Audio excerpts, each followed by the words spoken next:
The roulette wheel goes. Okay. So good morning to everybody. We are still on the sixth Mishnah, and there are three statements linked together, recorded in the name of Yehoshua ben Prachia. So we talked a lot about the first one, and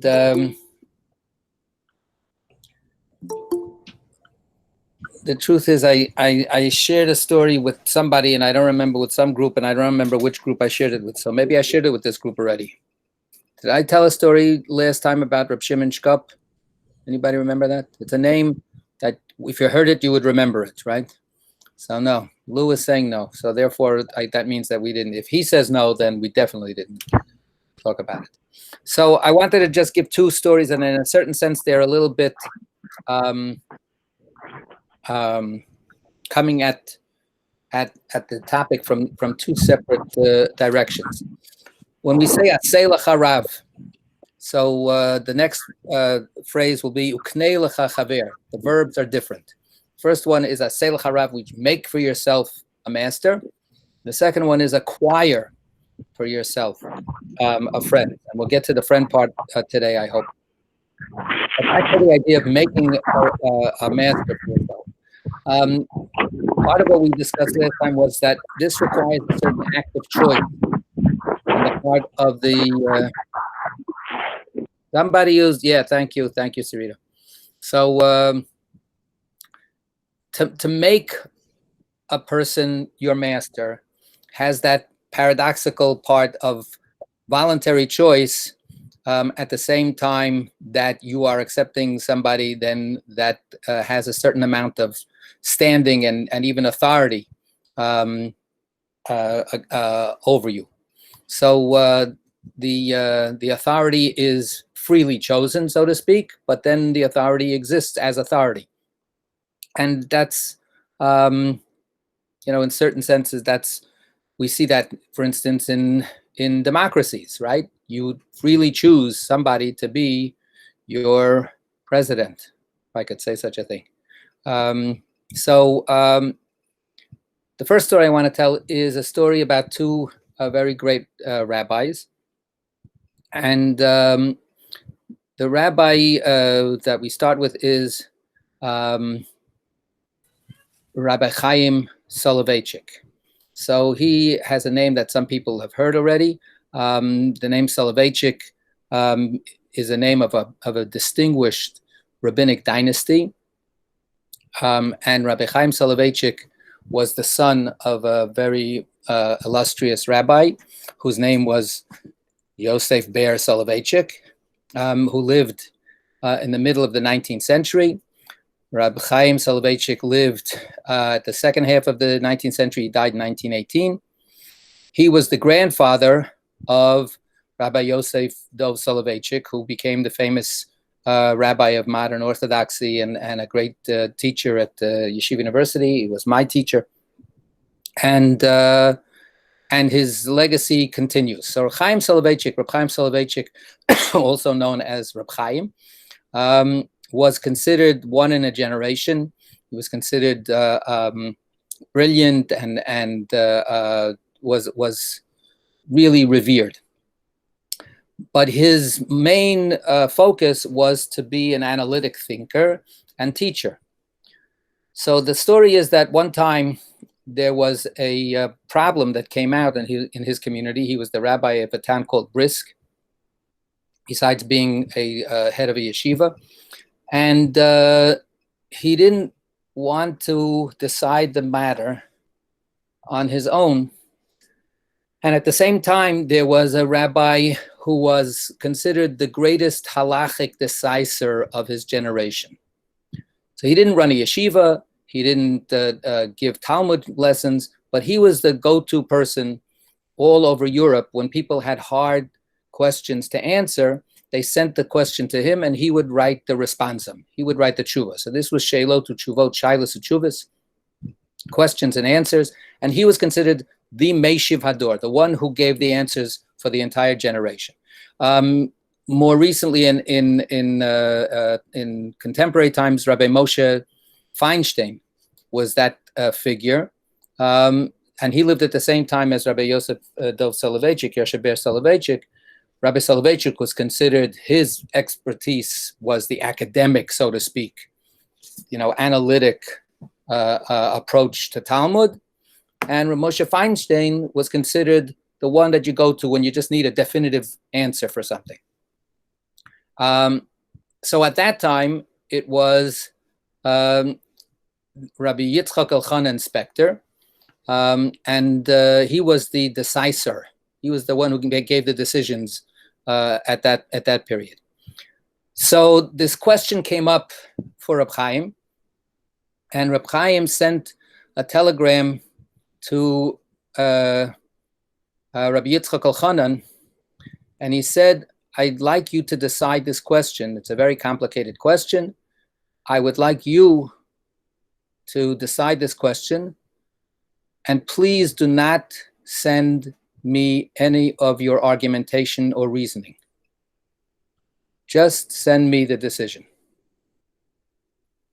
So, and that's what happened, and he abided by the decision. So his students asked him, why did you do that? I mean, this is a complicated question. You could see what the great Rabbi Yitzchak Elchanan, you'll see how he looks at things. You'll see how he approaches. Whoops, 1 second. Oh yeah. Sorry. You'll see how he approaches the whole topic. And Reb Chaim said, that's what I'm afraid of. I'm afraid that if he showed me what his reasoning was, I wouldn't be able to resist, and I would get into a discussion, and I would see maybe things differently than him, and then I wouldn't necessarily be able to accept his decision. I wanted to be able to accept his decision. So therefore, I specifically said, don't explain what your decision is. I am submitting myself to you. You are my master. You tell me what the decision is, and I will follow it. No questions asked. So that's the first story that I want to tell about what it means to make a master for yourself. With the verb making, you make that decision. You make that person the master, even if you think actually that you could, beat that person in an arm wrestling match. That's the first story. The second story is about another great rabbi who lived. He was a little bit younger than Reb Chaim. His name was Reb Shimon Shkop. That's the man I mentioned before. And he was also a very, very great, eventually became a very great head of a yeshiva, and he was considered also a giant in analyzing Talmud. He created his own way, which was different than Reb Chaim's way. And the story that's told about him that I want to share is he was a child prodigy, as they all are. And he was recognized at a young age as being a genius. And he was sent to the greatest yeshiva of the time. He was born in 1860, I think. So this is like 1875. He's about 15 years old, and he's studying in the greatest yeshiva of Volozhin, the greatest yeshiva of the time, and in Europe. And the heads of the yeshiva were Reb Chaim Soloveitchik and Rav Naftali Tzvi Yehuda Berlin, the Netziv. So Bar Ilan University is named after the son of the Netziv, who, when he came to Israel, he changed his name from Berlin to Bar Ilan. And he was a rabbi, a very prominent rabbi also. So, and if anybody ever heard of the yeshiva Chaim Berlin, that's named after another son of the Netziv. Anyway, so the Netziv was the head of the yeshiva, and Reb Chaim was brought in as the new modern superstar, and the Netziv was like old school. So here's this young kid, a teenager, and despite the fact that they were great rabbis, they were teenagers and adolescents also. And he comes to the yeshiva, and he decides that the old school has nothing to teach him. That there's really nothing he's going to get benefit from listening to the lectures and teachings of the Netziv. Chaim was something else. Chaim was interesting. He was, blazing a path that was a different kind of path. That was interesting. So half the week, the Netziv gave classes, and then the other half of the week, Reb Chaim. So Reb Shimon, who wasn't Reb Shimon at the time, but Reb Shimon, this, young, brilliant whippersnapper, decides he's cutting classes for the first half of the week. He's not going to go to those classes. He's just going to sit in the base medrash, in the study hall, and he's learning, whatever it is, 18 hours a day. But he's studying. He says, I can get more accomplished by studying on my own. I don't have to listen to what this sage has to say. It would be better to use of my time to just simply keep on studying. So that's what he did. And I mean, the yeshiva was like, certain graduate schools or even colleges. There was an open, the assumption was you're going to learn Torah all day long, and how and where and so on was really up to you.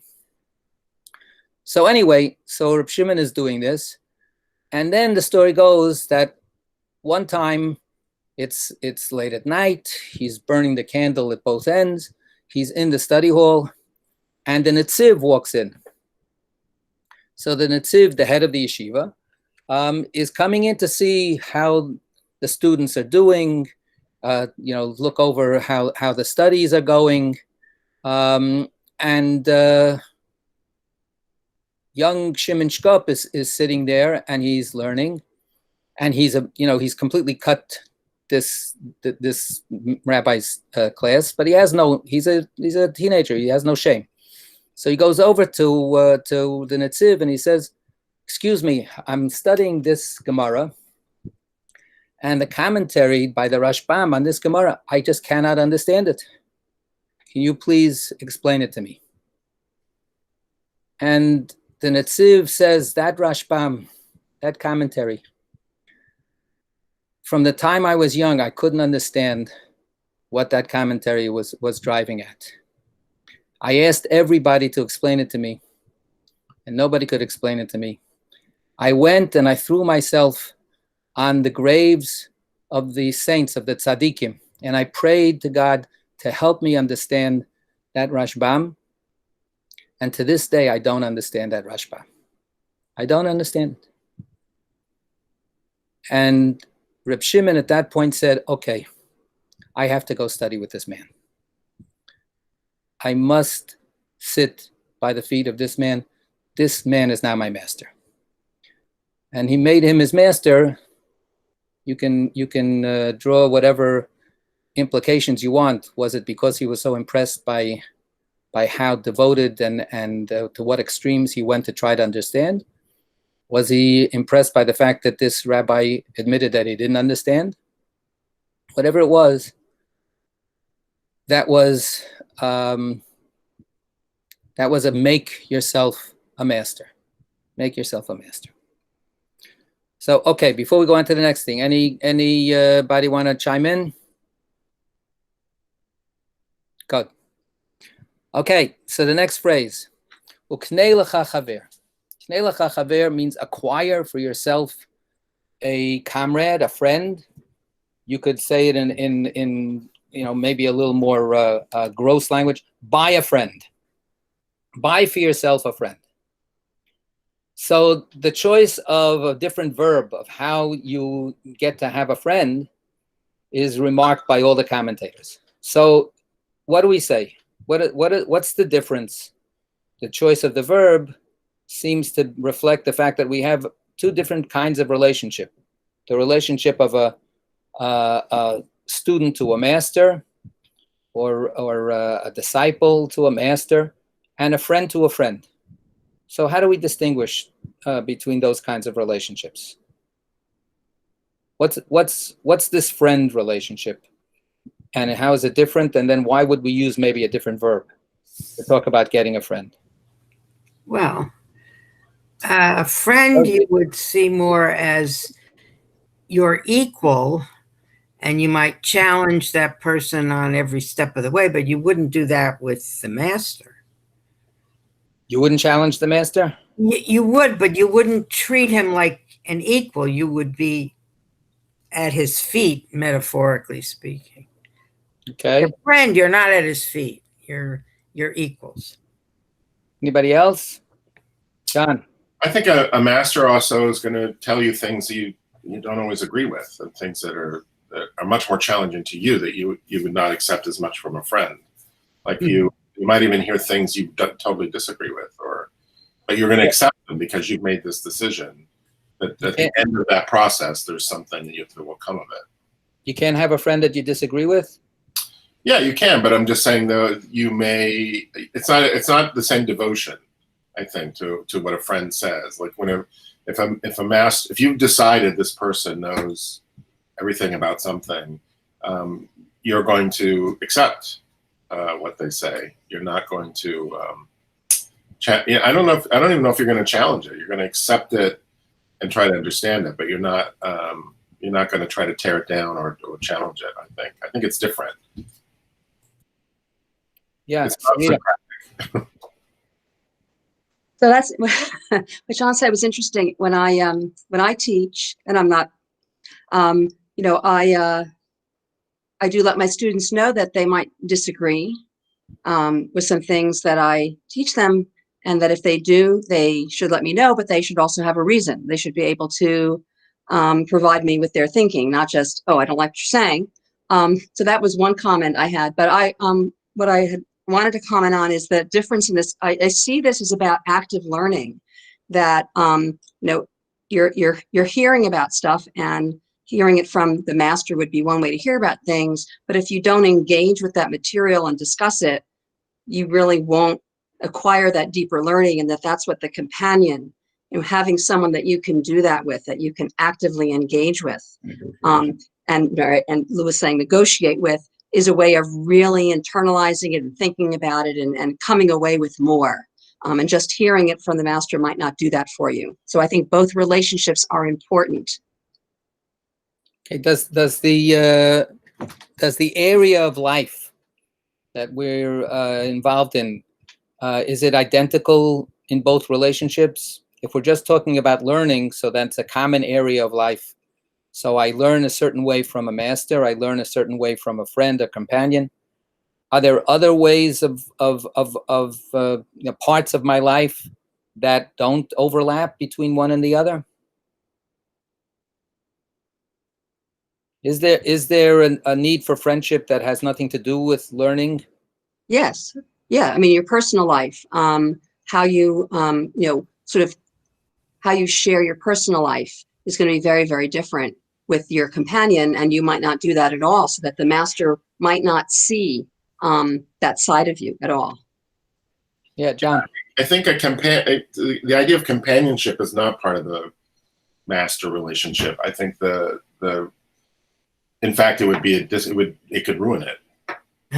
You don't want to be friends and companions with the master. You want to just learn from them. It becomes uncomfortable in lots of ways if friendship or other relationships occur. Okay, so then what's the added aspect that a friend gives? Companionship. And trust. What does that have to do with you? What does companionship do? Let's appreciate companionship for a minute. They're in the same situation, similar situations that you can commiserate, you can complain about the teacher. There's lots of ways in which there's a master. In my job, it sort of works that way. Actually, you're sort of an apprentice. As you go up in the business, you work with other lighting designers who are masters who've been doing it for many years. And the good one, you don't really become friends. And there are times when they make you gnash your teeth and have terrible things to think. But you learn a lot from them, and then you find yourself quoting them many, many years later to other students and to people who are now below you, younger, and you realize how much you actually learned from that person, even though you didn't necessarily like them. I think there's an element of trust and maybe vulnerability with a friend who you wouldn't necessarily express your deepest feelings to the master while you're talking about some difficult passage in the Talmud, but you could with a friend. The friend is trustworthy. Okay, good. Yes, thank you, Eileen. No, now you just muted yourself again. Yeah, good. I think it's a question of barriers. There are certain barriers between a master and a student, though there could be respect and love and so forth, but there is a barrier. But between true friends, those barriers aren't there. So you can be more authentic, to use a word I don't really like, but you could be more authentic. Okay. There's a phrase that the Torah uses to introduce the creation of the first couple, right? The first interhuman relationship. God says, "Lo tov heyota adam levado." It's not good for a person to be by themselves. It's not good for a person to be alone.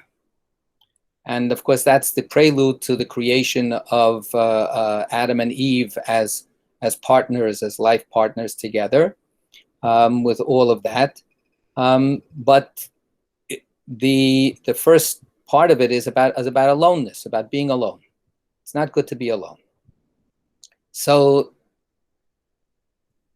I think that there's, and people have made, various, good distinctions, I think, between, a master and a friend.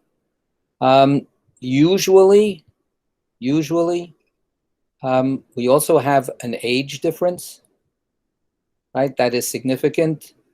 It might be, only 10 years or 5 years or whatever. And you could definitely have a friend who's 5 or 10 years, older or younger than you.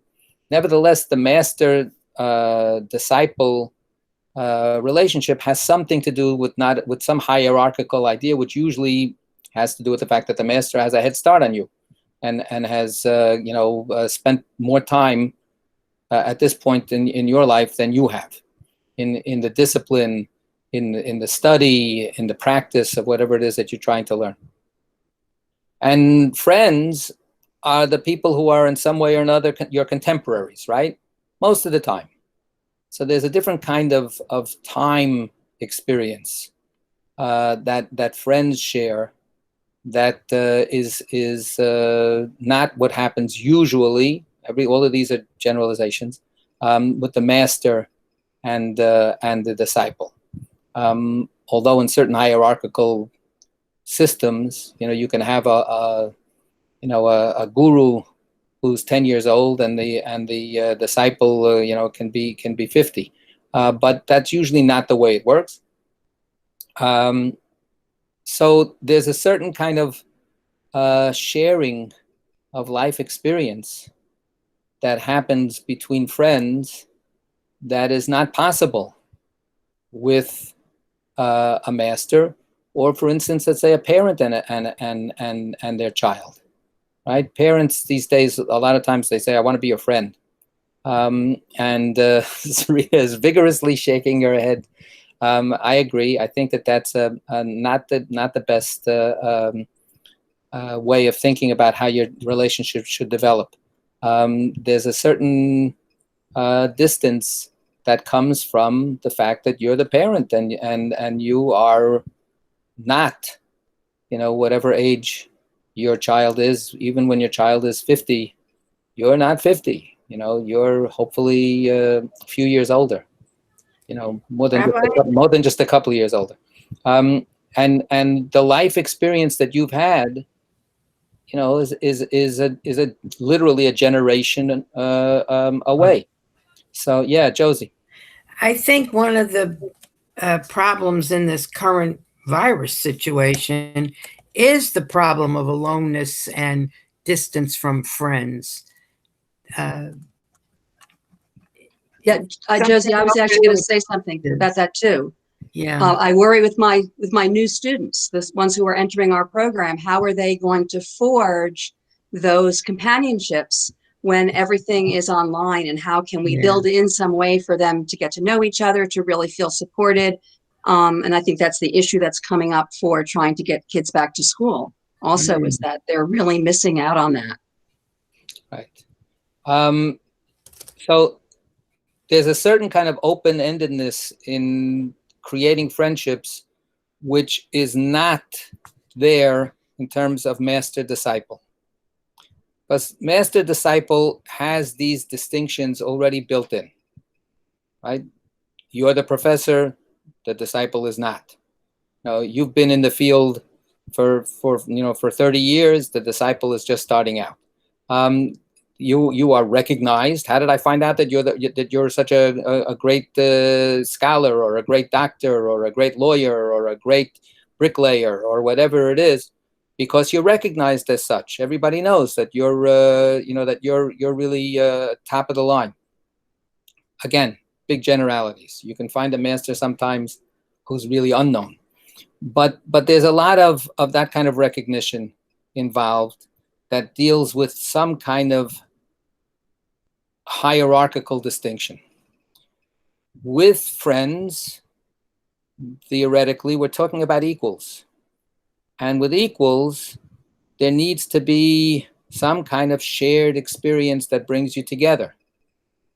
And what Sarita was just saying, in these times, when everybody's isolated in their own little cubicle,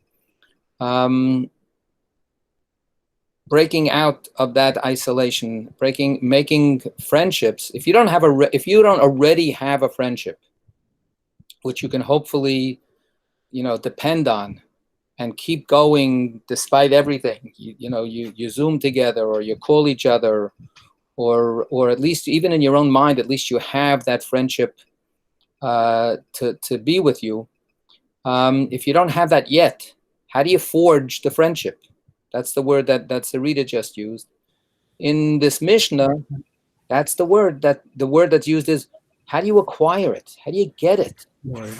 How do you buy it? And if you're talking about buying it, it then means at what cost? What are you willing to expend to get a friend? Right? What will the friend actually cost you? And sometimes friends are really a pain in the butt. Yeah. And they cost. It's not just all sweetness and light. That's right. And just hopping along in the meadows together, and reaffirming each other, which is of course part of what friendship really is necessary for. That kind of mutual reaffirmation of each other. But sometimes it doesn't quite work that way. And then the question is, how far do I extend myself? How much energy do I expend, or how much effort do I expend, or what kind of other kinds of stretching do I have to do? So to have a friend, says Rabbi Yeshua ben Prachia, is so precious that you have to spend for it. You have to be willing to lay out something something meaningful, something valuable. You have to lay that out in order to get and then even keep a friend. So a little bit of a difference, but also a kind of a little bit of a common feature. There's a certain kind of humility that automatically, clearly comes from putting yourself at the feet of a master. Does it make sense to say that there's a certain kind of humility that's necessary to keep a friendship, to build a friendship, to make a friendship work? And in that sense, the chain of statements here can be connected in various kinds of ways.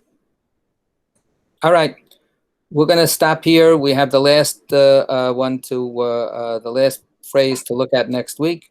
Not next week. So that's the other thing I want to say. I'm taking a couple of days off.